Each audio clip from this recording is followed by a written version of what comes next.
لا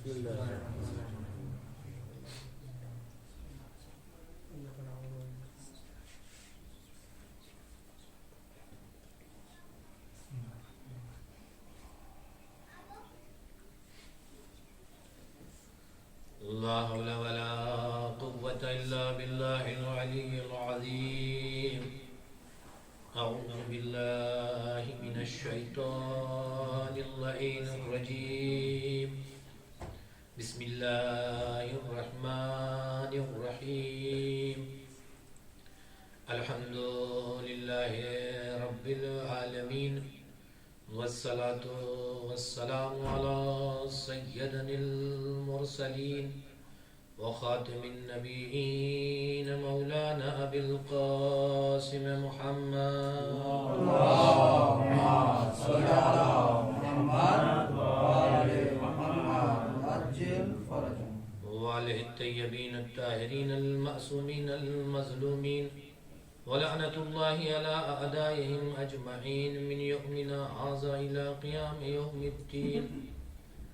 أما بعد، فقد قال الله تعالى وتبارك في كتاب المجيد وفرقان الحميد وقوله الحق: الله ولي الذين آمنوا يخرجهم من الظلمات إلى النور، والذين كفروا أولياءهم الطاغوت يخرجونهم من النور إلى الظلمات، أولئك أصحاب النار هم فيها خالدون. صلوات اللهم صل على محمد وآل محمد وعجل فرجهم. عزیزان محترم معزز سامعین، سلام علیکم. گفتگو کا آغاز قرآن مجید سورہ بقرہ آیت الکرسی کی آخری آیت ظاہراً 256 جہاں تک میرے ذہن میں. پروردگار عالم ارشاد فرما رہا ہے: اللہ ولی الذین آمنوا، اللہ ان لوگوں کا ولی ہے جو ایمان لیا ہے. والذین کفروا اولیاءہم الطاغوت، اور جس نے بھی اللہ کی ولایت سے انکار کیا اس کے ولی طاغوت ہوں گے. اللہ نے راستے کو بالکل صاف اور ستھرا رکھا ہے. صرف دو راستے ہیں: یا اللہ کی ولایت کو قبول کرو یا طاغوت کی ولایت کو قبول کرو. تیسرا کوئی راستہ نہیں. وہ لوگ جنہوں نے اللہ کی ولایت کو قبول کیا، اللہ یہ بتا رہا ہے کہ ان کے لیے دروازے اور راستے کھلے ہوئے ہیں. یخرجہم من الظلمات الی النور، ولی کا کام یہ ہے کہ لوگوں کو ظلمات و گمراہی اور تاریکی سے نکال کے نور میں لے آتا ہے. اور جس نے ولایت کو قبول نہیں کیا اس کے ولی طاغوت ہوں گے، اور ان کا بھی کام ہے اور ان کا بھی مشن ہے. یخرجونہم من النور الی الظلمات، وہ اچھے خاصے نور میں بیٹھے ہوئے لوگوں کو نکال کے گمراہی اور تاریکی تک پہنچا دیتے ہیں. ولایت دو ہے، راستے دو ہیں. اللہ نے ہر انسان کو با اختیار پیدا کیا ہے. کمال جتنا ہو سکتا تھا اللہ نے انسان کے اندر رکھا ہے. لقد خلقنا الانسان فی احسن تقویم، احسن تقویم میں اسے خلق کیا ہے. کمال اس کے اندر، کمال کی سمجھ لیجئے وہ جو ہماری اصطلاح میں کہتے ہیں کہ کوٹ کوٹ کے کمال اس کے اندر بھرا ہوا ہے. اور کمال پر بڑھنے کے لیے، کمال پہ چلنے کے لیے، کمال کو اختیار کرنے کے لیے اللہ نے مختلف وسائل بھی اس کے لیے مہیا کر دیے. سب سے پہلے تو عقل دیا تھا کہ اس کے ذریعے سے تم کمال پہ چلے جاؤ، لیکن قاعدہ لطف کے تحت عقل کے بعد بھی انبیاء بھی تھے، انبیاء کے بعد بھی ائمہ بھی تھے. انبیاء نے قوانین، ایک تھیوری کے طور پہ رسول خدا نے قانون معاشرے کے سامنے پیش کر دیا کہ اس قانون کو عملی جامہ پہناؤ تو حوض کوثر پہ مجھ سے ملو گے. عوام حیران و پریشان کہ کیسے پہنائے. سلسلہ ہے امامت کا، ایک ایک امام اپنی زندگی میں پیغمبر اکرم کے بتائے ہوئے اصول اور قوانین کو عملی جامہ پہنا کے لوگوں کو بتا رہا ہے کہ دیکھو سیرت رسول پہ کیسے چلا جاتا ہے. دیکھو سیرت رسول پر عمل کیسے کیا جاتا ہے. عملی جامہ پہنا رہے ہیں، چاہے وہ پہلے امام مولا کائنات ہوں یا آخری امام. جہاں جس کو جس انداز میں جیسے موقع ملا، انسانیت کو، بشریت کو زندگی گزارنے کا، زندگی سنوارنے کا سلیقہ سکھا ہے. اور ولایت ہے یہ. وہ کچھ لوگ غلط فہمی میں ہیں کہ ولایت نعرہ لگانے کو کہتے ہیں. صرف ولایت امام کے ذریعے سے اپنی زندگی کا سلیقہ اور طریقہ سیکھو کہ کیسے گزارنی ہے. کیوں؟ جو ولی ہے وہ تمہیں گمراہی میں نہیں جانے دے گا، وہ تمہیں گمراہی سے نکال کے نور میں لے آئے گا. اور اگر تم نور سے نکل کے گمراہی میں جا رہے ہو تو تم نے اپنی ولایت کا انتخاب غلط کیا. آج لوگ حیران و پریشان ہیں کہ مانے کس کی؟ جو منبر پہ بیٹھتا ہے وہی حق پہ ہوتا ہے. ہم کس کی مانے، کس کی سنیں اور کس کی طرف جائیں؟ راستہ مشخص ہے. جو تمہیں پیغمبر کے راستے کی طرف لے جا رہا ہو وہ پیغمبر کا نمائندہ ہے، اور جو تمہیں ابو جہل کے راستے پہ لے جا رہا ہو، جو تمہیں ابو لہب کے راستے پہ لے جا رہا ہو، جو جب تھوڑی تھوڑی دیر میں تمہیں بتا رہا ہو کہ کس سے لڑنا ہے، کس سے بھڑنا ہے، کس سے ملنا ہے، کس سے نہیں ملنا ہے، تو تمہیں سمجھنا چاہیے نا کہ تمہیں کس راستے پہ لے جا رہا ہے. اور جو تمہیں بتا رہا ہے کہ دیکھو صبر کا دامن ہاتھ سے چھوٹنے نہ پائے، اتحاد کا دامن ہاتھ سے چھوٹنے نہ پائے، مل جل کر کے قوم کو سامنے لے کے چلو، تو تمہارے لیے واضح ہو جانا چاہیے کہ کون ہے کہ جو تمہیں اللہ کی ولایت کے ساتھ جوڑ رہا ہے اور کون ہے جو تمہیں طاغوت کی ولایت کے ساتھ جوڑ رہا ہے. ایک صلوات پڑھتے ہیں محمد اور آل محمد.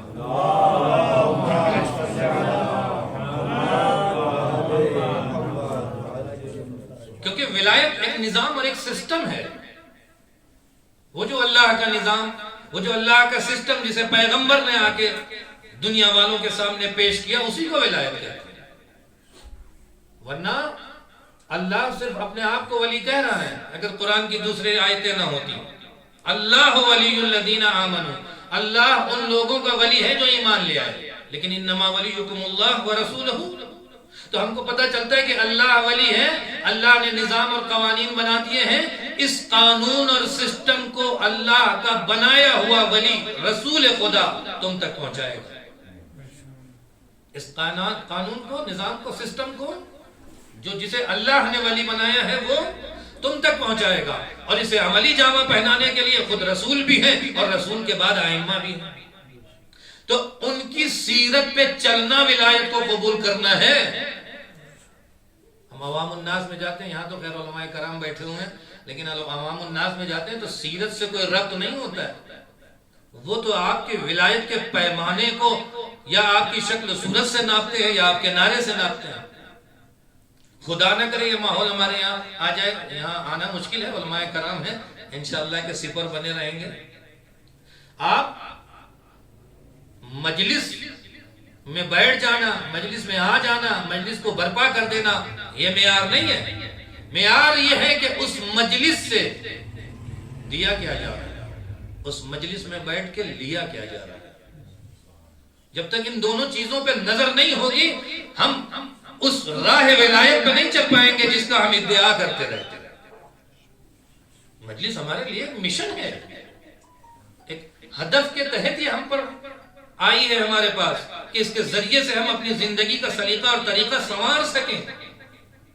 افسوس ہوتا ہے کہ جب ہماری زندگی کا سلیقہ اور طریقہ خدا نخواستہ ہے مجلسوں سے بگڑنے لگے، معیار ہی کچھ الگ ہو جائے، کچھ لوگ انجوائے اور تفریح کے لیے آنے لگے کہ بڑا صحیح دوسروں کو لپیٹتے ہیں اور بڑا صحیح نکتے مارتے ہیں، بڑا مزہ آتا ہے.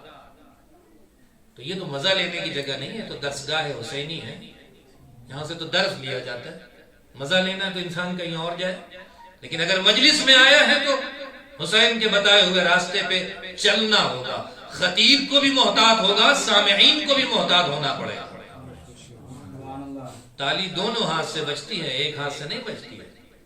ہم یہ سوچیں کہ خطیب اچھے ہو جائیں گے، اصلاحی گفتگو لیبل لگا دیتے ہیں، یہ اصلاحی گفتگو کرتے ہیں، یہ تو فضائل پڑھتے ہی نہیں. ارے ایک ایک اصلاح میں تو اہل بیت کے فضائل ہیں. اگر ایک ایک اصلاح معاشرے کی کوئی بھی کسی بھی طرح کے اصلاح کی جائے تو وہ اہل بیت کی وجہ سے ہو رہی ہے، ورنہ لوگوں کو کیا پتا ہوتا کہ اصلاح کہتے کسے ہیں. اگر کوئی معاشرہ سنوارنے کی بات کر رہا ہے تو وہ اہل بیت کی وجہ سے کر رہا ہے. انہوں نے بتایا کہ زندگی کا سلیقہ اور طریقہ کیسے ہوتا ہے، ورنہ انہیں کیا پتا ہوتا ہے کہ سنورنا کسے کہتے ہیں، الجھنا کسے کہتے ہیں. تو اگر کوئی بھی گفتگو، میں کہتا ہوں اگر کوئی نماز کہہ کے ہی اتر آئے تو یہ بھی اہل بیت کے فضائل ہے. اہل بیت نہ ہوتے تو لوگوں کو کیا پتا ہوتا کہ نماز کہتے کسے ہے. ایک صلوات پڑھنا محمد اور آل محمد.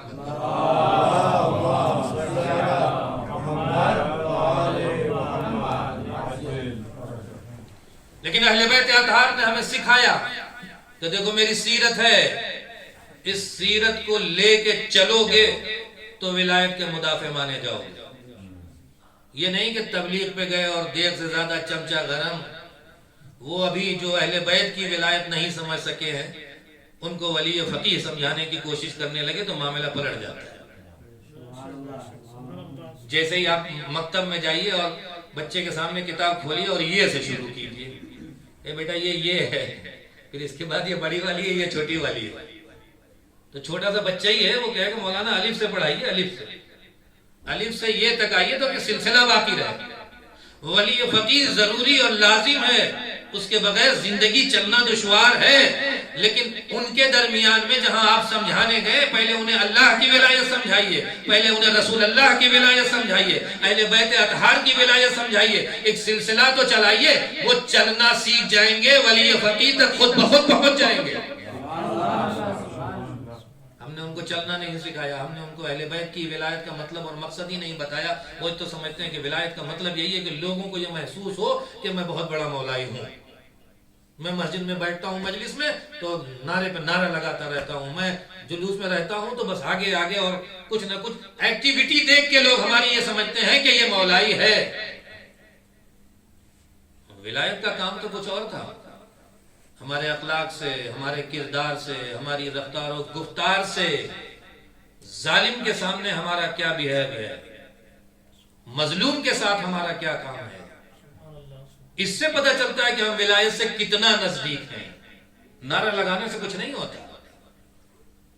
ہم کو یہ دیکھنا پڑے گا کہ جو ائمہ اور معصومین نے ہمیں سیرت دی، ہم اس سیرت پہ چل رہے ہیں کہ نہیں چل رہے ہیں. اور میں مقدمتاً اس گفتگو کے ساتھ آ جاتا ہوں اپنی اصل گفتگو پہ، جس عنوان سے یہ مجلس برگزار ہوئی، امام موسیٰ کاظم علیہ السلام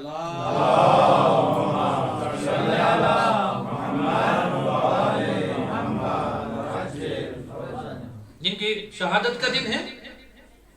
خود امام کی سیرت لے لیجیے. امام ہمیں کیا پیغام دے رہے ہیں. آج مد نظر رکھیے ہندوستان میں جو ماحول ہے ہمارے ساتھ، پاکستان میں بھی ایسے ہی ہے تقریباً ملتا جلتا. ہندوستان میں فی الحال کچھ زیادہ تھوڑا سا ہو گیا. اب ایسے حالات میں ہم کیسے زندگی گزاریں؟ جو امام موسیٰ کاظم کی حالات زندگی ہیں وہ تو حالات اس سے کہیں زیادہ بدتر ہیں. انہیں تو زندان کے بعد زندان میں تبدیل کیا جاتا ہے، اس زندان میں، اس زندان میں، اس زندان میں. حاکم بادشاہ مخالف جگہ جگہ ان کو کور کر رہا ہے کہ کب کیا کر رہے ہیں کیا نہیں کر رہے ہیں. ایسے میں امام کیا کریں کہ بھائی حالات ٹھیک نہیں ہیں، یہاں بولنا جو ہے وہ خطرے سے خالی نہیں ہے، اس لیے بولنا بند کر دو. جیسے ہم لوگوں نے اختیار کر لیا. میں آپ کو کیوں کہوں، ہم لوگوں نے جیسے اختیار کیا ہوا کہ ہندوستان میں کچھ بولنا نہیں ورنہ بی جے پی والے پکڑ کے اندر کر دیں گے. خاموش سکوت. کمیٹی پہ کمیٹی بنائے چلے جائیں گے ہم. ایک سے بڑی ایک ہے ہماری. ہاں اگر بن گئی ہے تو بولو نا، پھر کس لیے بنی ہے یہ کمیٹی؟ خاموش رہنے کے لیے اگر بنی ہے تو پھر بنانے کا کیا فائدہ؟ آواز اٹھانے کے لیے اگر بنی ہے تو پھر آئیے سامنے آواز اٹھائیے. ہم ابھی دے دیجئے واٹس ایپ کھول کے ایسے ایسے میسج کر دیں گے کہ بڑے بڑے نیتاؤں کو گرا دیں گے زمین پہ، بڑے بڑے علماءوں کو 2 منٹ میں ہم بقیہ ادھیڑ دیتے ہیں واٹس ایپ. کچھ لوگ میدان عمل میں ہیرو ہوتے ہیں، کچھ لوگ واٹس ایپ کے ہیرو ہوتے ہیں. کوئی بھی موضوع دے دیجئے آپ ان کو تنقید کے لیے، سامنے والا بچ نہیں سکتا چاہے جتنا پاک ہو مقدس ہو. کچھ نہ کچھ حاشیہ لگائی دیں گے. دین اسلام واٹس ایپ سے نہیں چلتا ہے. دین اسلام کے ساتھ چلنا ہے، ولایت کے ساتھ چلنا ہے تو میدان میں اترنا پڑے گا امام موسیٰ کاظم کی طرح. جہاں بھی ہیں، جہاں بھی دیکھا کہ گفتگو کو دوسرا رخ دیا جا رہا ہے، امام سکوت نہیں اختیار کرتے. مجمع ہے، ہارون مدینے میں آیا ہوا ہے، پیغمبر اکرم کی زیارت کے لیے گیا قبر پیغمبر کی، تو لوگ بھی آ گئے، بادشاہ سلامت آئے گا.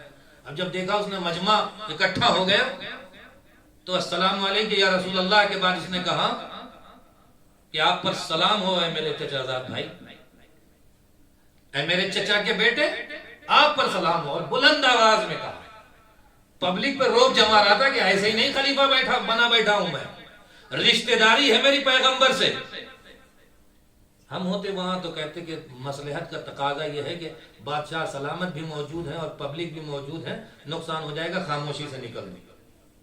لیکن امام موسیٰ کاظم علیہ السلام آگے بڑھے اور آگے بڑھنے کے بعد کہا السلام علیکم یا رسول اللہ، اے رسول اللہ آپ پہ سلام ہو، اور اے میرے بابا جان آپ پہ سلام ہو. جب امام نے کہا میرے بابا جان آپ پہ سلام ہو، وہ چچا زاد بھائی کا حوالہ دے رہے تھے، امام نے کہا میرے بابا جان آپ پہ سلام ہو، تو تاریخ یہ کہتی ہے کہ چہرے کی رونق اڑ گئی ہارون کے، اور ایک جملہ بے ساختہ نکلا کہ ظاہر سی بات ہے یہ تو ہے ہی فخر کے لیے، یہ فخر و مباحات کی بات ہے ہی. میں نے صرف اس چیز کو اس لیے یہاں پر پیش کیا کہ امام سکوت اختیار نہیں کر رہے ہیں. جہاں آپ گفتگو کر رہے ہیں وہاں امام بھی اپنا جواب دے دے رہے ہیں. حالات جیسے جیسے بدلتے ہیں اس اعتبار سے اخلاق اور کردار کا یہ عالم ہے کہ اگر جیل میں بھی رکھتے ہیں تو زندان بان منقلب ہو جاتا ہے. ہم نے امام کی سیرت پہ چلنا شروع کیا، میں آپ کی بات کیوں کروں، لیکن ہم سے آپ کہیں کہ دو چار ذرا الٹا سیدھا بول کے دیکھیے، 10 سال 15 سال جتنے پرانے بھی تعلقات ہوں گے 5 منٹ میں ختم کروں گا میں. یہ ہنر ہے ہمارا. اور جب ہم سیرت رسول بیان کرتے ہیں تب بھی یہ کہتے ہیں کہ رسول اللہ کی خاص سیرت یہ تھی کہ بڑی دیر میں غصہ آتا تھا اور بڑی جلدی راضی ہو جاتے تھے. لیکن یہ سب چیزیں بیان کرنے کی ہیں، عملی جامہ پہنانے کی تھوڑی نا. آپ ہمیں واٹس ایپ پہ کچھ کہہ دیں، ہم کل آپ کے گھر پہنچ جائیں گے اور آپ کو بتائیں گے کہ دوستی وستی کیا ہوتی ہے، آپ نے میری شان میں گستاخی کیسے کی. لیکن ولایت نے، جس ولایت کا ہم دم بھرتے ہیں، اس ولایت نے ہمیں جینے کا، زندگی گزارنے کا سلیقہ اور طریقہ سکھایا ہے اور ہمیں بتایا ہے کہ کہاں غصہ آنا چاہیے اور کہاں نہیں آنا چاہیے. اور اگر آ بھی جائے تو میری طرح کاظم بنو، میری سیرت پہ چلنے کی کوشش تو کرو. ایک صلوات پڑھ دیں محمد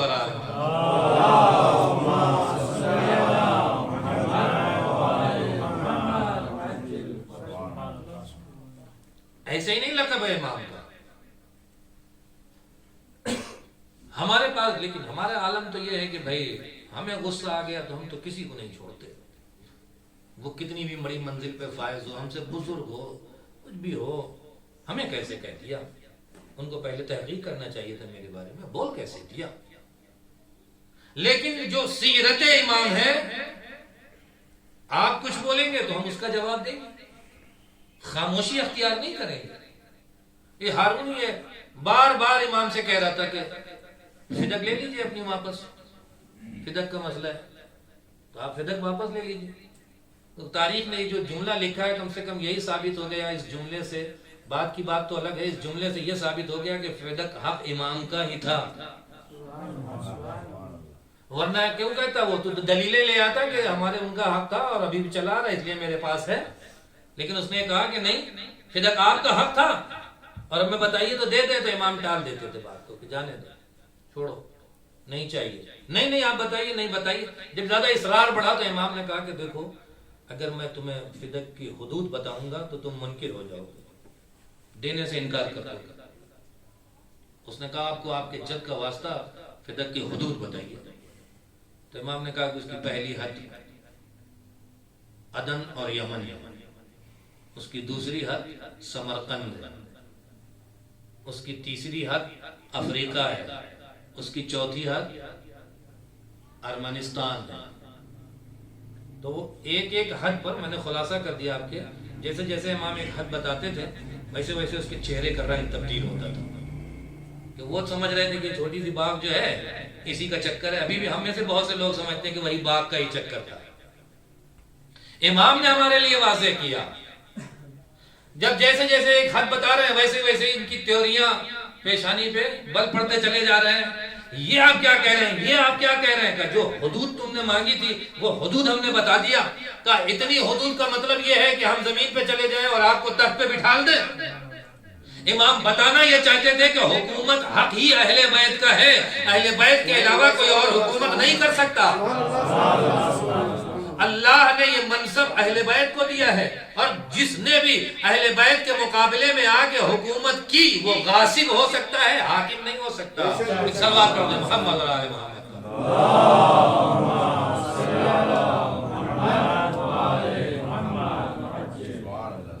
یہ طریقہ کار ہے امام کا، اور امام بتانا یہ چاہتے ہیں کہ دیکھو ولایت کو سمجھو، فدق کو سمجھنا چاہتے تو ایسے سمجھو۔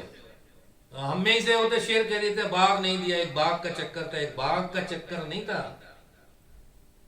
خطبہ فدق بھی اگر ہم پڑھ لیں تو اس سے بھی ہمارے لیے بہت کچھ واضح ہو جاتا ہے کہ چکر باغ کا نہیں تھا، چکر وہ دین اسلام کو جو مٹایا جا رہا تھا، جو راستے کو تبدیل کیا جا رہا تھا، اس راستے کا تھا۔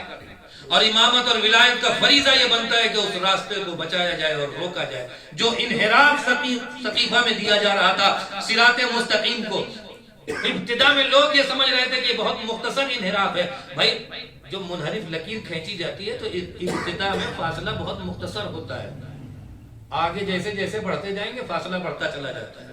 لوگ یہ سوچ رہے تھے کہ بہت مختصر فاصلہ ہے، لیکن وہ جو لکیر کھینچی گئی وہ بہت بڑا فاصلہ تھا۔ کوئی سمجھے یا نہ سمجھے لیکن امام وقت تو سمجھ رہا تھا، لہذا اقدام کیا گیا۔ شہزادی کونین تو سمجھ رہی تھی، شہزادی کونین نے جا کے کسی سے یہ نہیں کہا کہ میری باغ دلاؤ یہ غصب کر رہے ہیں، جا کے شہزادی کونین نے یہی کہا کہ جو حق علی تھا وہ غصب ہو رہا، جو امامت اور خلافت علی کا حق تھا وہ غصب کیا جا رہا ہے۔ تم سو رہے ہو، تمہیں رسول کا قول یاد نہیں ہے، تمہیں رسول کا فرمان یاد نہیں ہے۔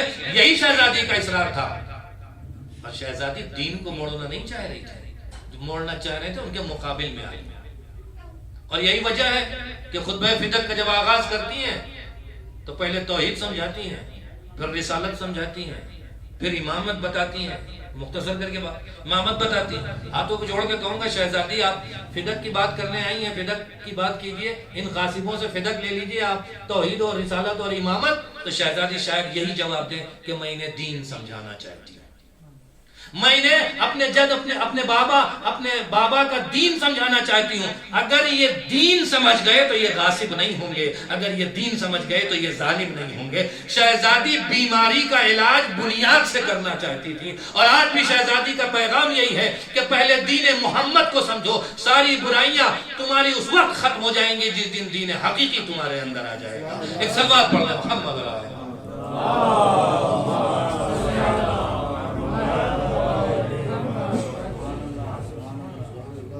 امام موسیٰ کاظم علیہ السلام بھی ہمیں یہی بتانا چاہتے ہیں، جگہ جگہ جو کیفیت ہے اپنی عظمت کو ثابت کرنا چاہتے ہیں، اور ہارون ہے جو بار بار شکست کھاتا رہتا ہے، اس کے باوجود بھی اسے درس نہیں ملتا، امام کو زندان میں بھیج دیا۔ عیسیٰ ابن یحییٰ زندان بان، امام کے طریقے کو دیکھا، زندگی گزارنے کے سلیقے کو دیکھا، اس نے خط لکھا کہ یہ امام تو میں نے ان کی عبادتوں کو بھی سنا ہے، تو تمہارے لیے نفرین بھی نہیں کرتی، اور تم ان کی جان لینے کے لیے تیار۔ اس نے تبدیل کی، جو شکنجے تھے وہ سب ہٹائے، اور امام سے دھیرے دھیرے قریب ہونے لگا۔ جاسوسوں نے خبر کر دی، پھر بدل دیا وہ فضل دوسرا زندان بان، اس کی بھی یہی حالت ہوئی۔ چند عرصے کے بعد وہ بھی امام کی خدمت میں حاضر۔ امام ہمیں یہی بتانا چاہتے ہیں کہ اگر تم سے کوئی دشمنی کرنا بھی چاہتا ہے تو تم اخلاق رسول پیش کرو، تم ہمارے رسول ہمارے اخلاق کو پیش کرو۔ وہ ظلم کرنا بھی چاہے گا، تمہارا اخلاق جو تم نے ہم سے لیا ہے اس کے ظلم کو روک دے، لیکن شرط یہ ہے کہ تم اسے عملی جامہ پہنا سکو۔ ایسا نہ ہو کہ تمہیں بولنے کا طریقہ ہی نہ پتا ہو، تمہیں انداز ہی نہیں پتا ہے کہ سامنے والے کو رام کیسے کرنا ہے، سامنے والے کو ہماری سیرت کیسے بتانی ہے، سامنے والے کو ہمارا اور اخلاق اور کردار تمہیں کیسے سمجھانا ہے. ہمارے نام پہ اگر زندگی کرتے ہو تو کم سے کم ہماری سیرت کو بھی تو سمجھو, ہماری سیرت کو بھی تو جانو, ہماری سیرت کا پیغام دنیا والوں کو دو, دنیا والے تمہارے قدموں پہ جھک جائیں گے. ایک سلوات پڑھو محمد اور آل محمد.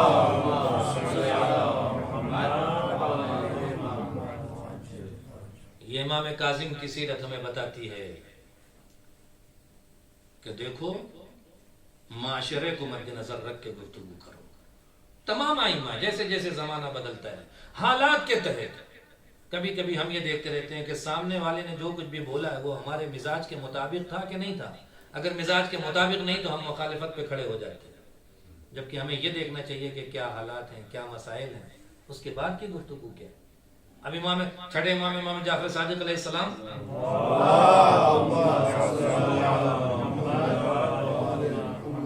آخری زندگی میں جو وصیت ہے آپ کی, اپنا نائب کسے بنا رہے ہیں, تو امام تو مستقبل کے حالات پر نظر رکھتا ہے, اسے معلوم ہے کہ کیا ہونے ہے آئندہ میں. تو اس نے امام جعفر صادق علیہ السلام نے اپنے 4 نائب بنا دی. اچھا نائب جیسے ہی بنے, جیسے ہی شہادت کی خبر ملتی ہے بادشاہ سلامت کو, ویسے ہی پیغام دیتے ہیں کہ دیکھو جس کو بھی نائب بنایا ہے اس کو قتل کر دو, بلاؤ اور گردن کاٹ دو. اب جب بررسی کی گئی, وصیت نامہ نکالا گیا, تو کیا دیکھا, پہلا نائب کون ہے, بادشاہ سلامت. پہلا نائب وہی بادشاہ سلامت, دوسرا نائب رپورٹ بھیجنے والا حاکم مدینہ, تیسرا خود امام موسیٰ کاظم علیہ السلام, اور چوتھا آپ کی زوجہ. تو 4 نائب بنائے. اب لیٹر کیا آیا تھا کہ جو بھی نائب ہوئے اسے گھر بلا کے, وہاں بلا کے دربار میں گردن کاٹ دو. اب لیٹر کا جواب جا رہا ہے کہ حضور آپ بتائیے کہ کس کی پہلے کاٹیں, اس لیے کہ آپ بھی ہیں ہم بھی ہیں, اس کے بعد تیسرا چوتھا نمبر ہے. تو یہ امام کی حکمت ہوتی تھی جسے لوگ بعد میں سمجھتے تھے, لیکن اس دوران کے موجودہ حالات کے میں بہت سے لوگ ایسے رہے ہوں گے جنہوں نے یہ سوچا ہوگا کہ یہ امام تھے, بتاؤ اپنا جانشین ظالم بادشاہ کو بنا دیا, یہ امام تھے. آج بھی بہت سے ایسے فیصلے ہوتے ہیں ہمارے درمیان میں کہ ہم لے کے کھڑے ہو جاتے ہیں کہ یہ صحیح تھا یا غلط تھا. تھوڑا سا بررسی کر لیں, نقد و بررسی کے بعد صحیح اور غلط کی بات کیا کریں. بولتے ہی ہم فوراً آپے سے باہر ہو جاتے ہیں. تو انسان اگر امام کی سیرت کو لے کے چلے گا تو پہلے ہر معاملے کی جانچ کرے گا, نقد و بررسی اس پر ہوگی, پھر زبان کھولے گا. وہ بھی واٹس ایپ کے ذریعے زبان نہیں کھولے گا, آگے مجمع میں بیٹھ کے بات کرے گا تاکہ اس کی بات کی نقد ہو سکے, دوسرے لوگ اپنی رائے پیش کریں, اپنی گفتگو پیش کریں. اس طرح کی جب گفتگو ہوگی تو معاشرہ سنورے گا. لیکن اگر ہم معاشرے کو اپنے مزاج کے اعتبار سے چلانا چاہیں گے, امام کی سیرت سے ہٹ کے چلانا چاہیں گے, تو نہ معاشرہ چل سکے گا نہ ہم چل سکیں گے. ایک صلوات پڑھ لیں محمد اور آل محمد.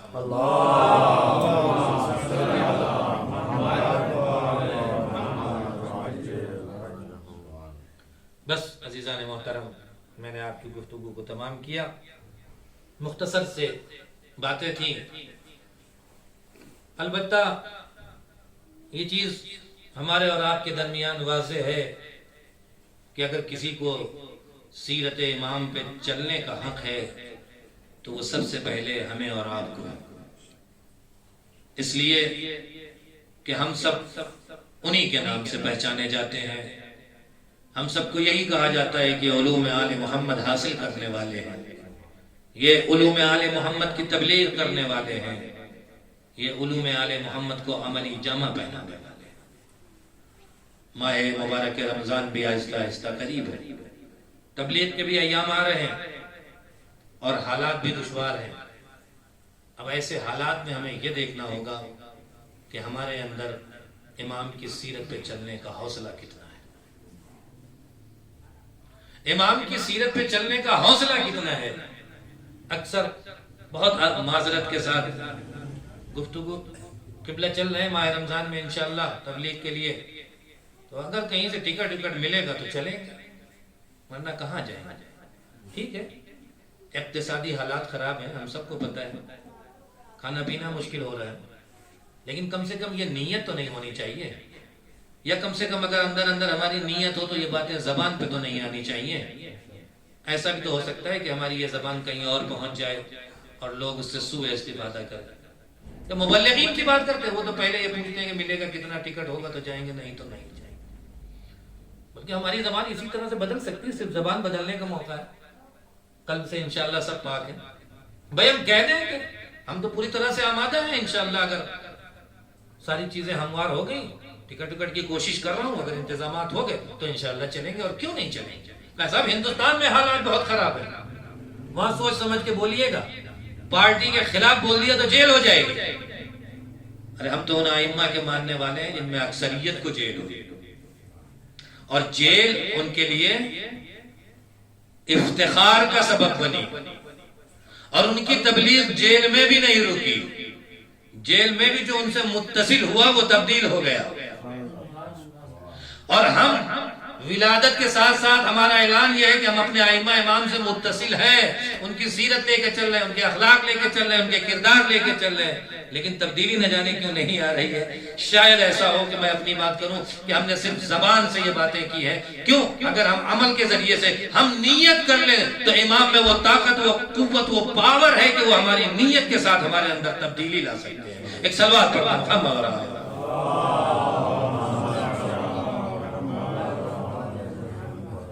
تبدیلی لانے کے لیے ایک حرکت چاہیے، ادھر سے دینے میں کمی نہیں ہے، ادھر سے لینے میں کمی ہے۔ ہم ارادہ کریں، امام ہماری مدد کریں گے، شرط یہ ہے کہ ہمارا ارادہ تو ہو، مشکل یہ ہے کہ ارادہ ہوتا ہی نہیں، اور بغیر ارادے کے کیسے سب کچھ ہو جائے گا؟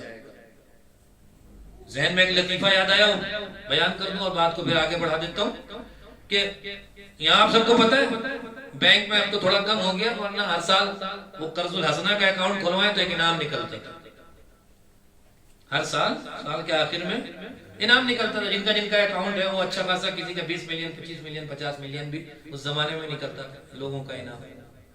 تو ایک صاحب امام رضا کے حرم میں زری پکڑے ہوئے چلہ پورا کر رہے تھے 40 دن کا، یا مولا میرا نکل آئے، یا مولا میرا نکل آئے، بینک سے میرا انعام نکل آئے، مولا نکل آئے۔ اب یہ لطیفہ ہے یا جو بھی ہے، نتیجہ اس سے آپ لے سکتے ہیں، نہیں معلوم مجھے حقیقت سے اس کا تعلق بھی ہے یا لطیفہ بنا، لیکن لطیفے سے بھی درس لیا جا سکتا ہے۔ 40ویں دن مولا خواب میں کہنے لگے اکاؤنٹ تو کھلواؤ، اکاؤنٹ کھلوایا نہیں اور تمہارا قرض الحسنہ میں نام نکل آئے۔ تو ہماری بھی کچھ کیفیت ایسی بھی ہوتی ہے کہ ہم تبلیغ کے لیے بھی آمادہ ہیں اور ہم جانے کے لیے بھی تیار ہیں، لیکن کسی چیز کا اکاؤنٹ نہیں کھلوائیں۔ صلوات پڑھ دیں محمد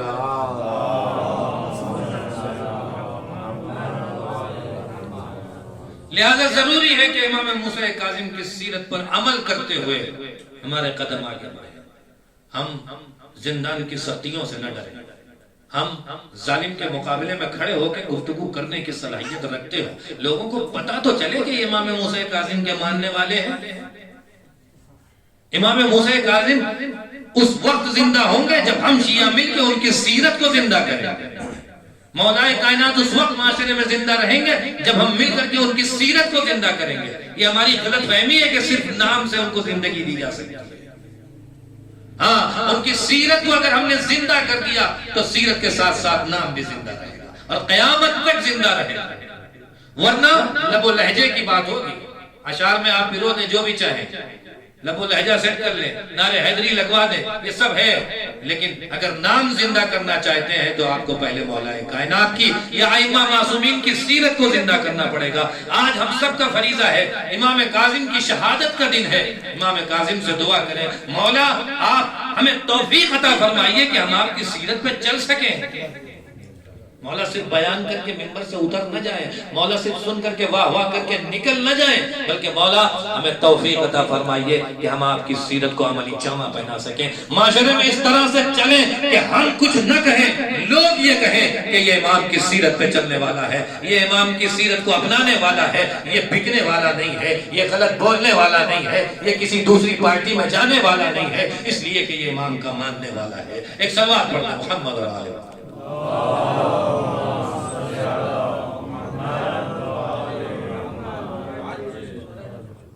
ائمہ کو قید میں رکھنے کے بعد بھی ظالم ڈرا ڈرا سا رہتا تھا، سہما سہما سا رہتا تھا کہ کہیں لوگ ان کی حقیقت سے واقف نہ ہو جائیں، کہیں لوگ پہچان نہ لیں ان کو، کہیں لوگ جان نہ لیں ان کو، اور جو بھی جانتا تھا منقلب ہو جاتا۔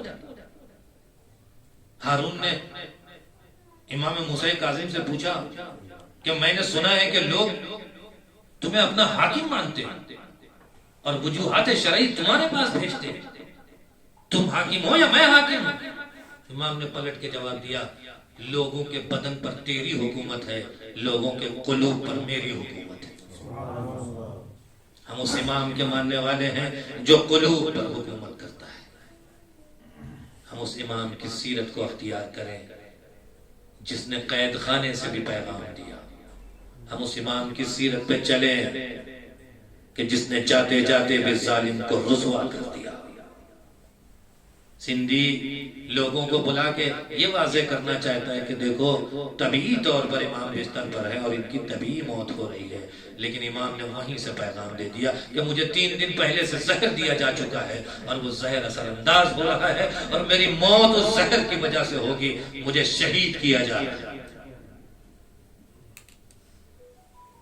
امام وقت لوگوں کو بتا رہا ہے، دیکھو ظالم کو بے نقاب کرنا ہم ائمہ کی سیرت ہے، تم خاموش مت بیٹھنا، جہاں رہنا ظالم کا گریبان پکڑتے رہنا، میرا نام لے کر کے اذیتیں ہوں تو میرے نام پہ برداشت کر لینا، مشکلیں ہوں تو میرے نام پہ برداشت کر لینا، لیکن میری سیرت کو مت چھوڑ دو۔ امام موسیٰ کاظم ہے، قید خانے میں زہر دیا جاتا ہے اور اس دنیا سے رخصت ہو جاتے ہیں۔ عجیب غربت ہے کہ کوئی جنازہ اٹھانے والا بھی نہیں ہے۔ اے مولا کو پرسہ دینے والوں، ہم اس جوار میں رہتے ہیں جہاں امام کی بیٹی موجود ہے، ہم سب حرم بھی گئے ہوں گے، بیٹی کو باپ کا پرسہ دے کے آئے ہوں گے۔ میں دیکھ رہا تھا تو مجھے ملا کہ امام جواد کے 4 بیٹے ایران شہر میں ہیں، معصوم قم امام رضا اور شاہ عبدالعظیم میں ایک بیٹا اور شیراز میں شاہ چراغ۔ ہم خوش قسمت ہیں کہ اس جوار میں ہیں جہاں جا کے ہم بیوی سے کہہ تو سکتے ہیں کہ آپ کو آپ کے بابا کا پرسہ دینے کے لیے۔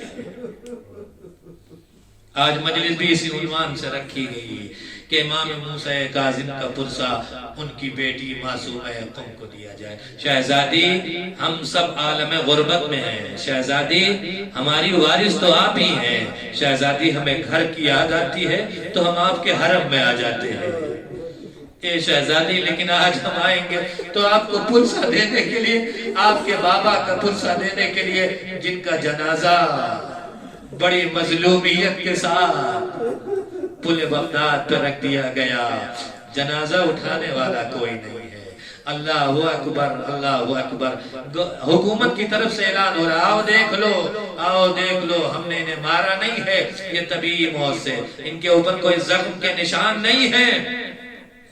لوگ اکٹھا ہو گئے، چند وقت ہوئی، لوگ اکٹھا ہو، ایک ایک کر کے شیعہ حیدر کرار جمع ہو گئے۔ اے عزیزو، تاریخ یہ کہتی ہے کہ تھوڑی دیر کے لیے، چند لمحے کے لیے امام موسیٰ کاظم کا جنازہ لاوارثی کے طور پہ پل بغداد پہ رکھا گیا۔ ارے یہی برداشت نہیں ہوتا کہ امام کا جنازہ رکھا ہو اور کوئی اٹھانے والا نہ ہو، لیکن میں یہ کہوں گا اے بی بی معصومہ، ہم سب آپ کو غصہ دیتے بی بی، آپ کے بابا کا جنازہ چند لمحوں کے لیے لاوارث طور پر پورے بغداد پہ رکھا گیا، اے بی بی قیامت تک روئے تب بھی کافی نہ ہوگا، لیکن اے بی بی ارے ذرا کربلا کا رخ کیجئے، وہاں جنازہ لاوارث کے طور پر رکھا نہیں ہے، لیکن ایک ایسا جنازہ ہے کہ جو بے کفن ہے، ایک ایسا جنازہ ہے، ایک ایسا شخص ہے کہ جس کے قتل پر کوئی ایک نہیں بولا کہ ارے تم کیا کر رہے ہو،